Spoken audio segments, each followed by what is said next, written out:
Merci, Monsieur le Président, Madame et Monsieur les ministres, Monsieur le rapporteur général, mes chers collègues.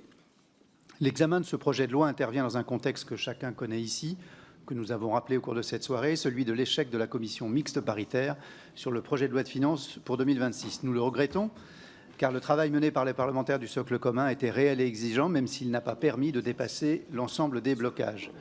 Le texte qui nous est soumis aujourd'hui n'est donc ni un choix politique, ni un texte de programmation. Il constitue un instrument transitoire. Le groupe Horizon et Indépendants le soutiendra, car ne pas l'adopter ferait peser un risque immédiat sur le fonctionnement des services publics, mais ce soutien s'accompagne de lucidité.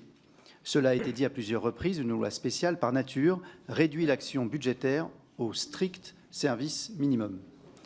Elle retarde des décisions essentielles et crée une incertitude pour de nombreuses politiques publiques.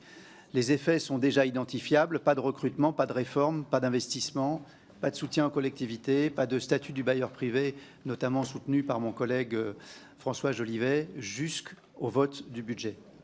Si cette situation permet d'assurer la continuité du fonctionnement de l'État et ne doit pas être dramatisée à l'excès, elle ne peut être ni prolongée ni banalisée. Nous devons au plus vite nous projeter vers la suite des débats budgétaires et adopter un budget complet et raisonnable afin de limiter les conséquences nocives de cette loi spéciale. J'ai donc deux questions à vous poser. Premièrement, au-delà de l'adoption rapide d'un budget complet pour 2026, quel levier le gouvernement entend-il mobiliser pour limiter ou compenser les effets négatifs induits par le recours à une loi spéciale?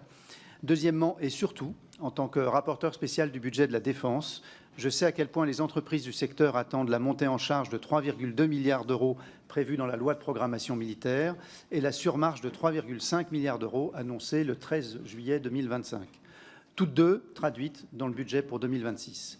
Ainsi, pouvez-vous nous préciser les impacts concrets du recours à cette loi spéciale sur les investissements en cours et à venir pour ce secteur, et plus précisément, l'accélération des commandes attendues en 2026, ainsi que les commandes que la DGA signe et adresse habituellement dans les tout derniers jours de l'année, seront-elles effectivement lancées en cette fin 2025 dans les délais prévus?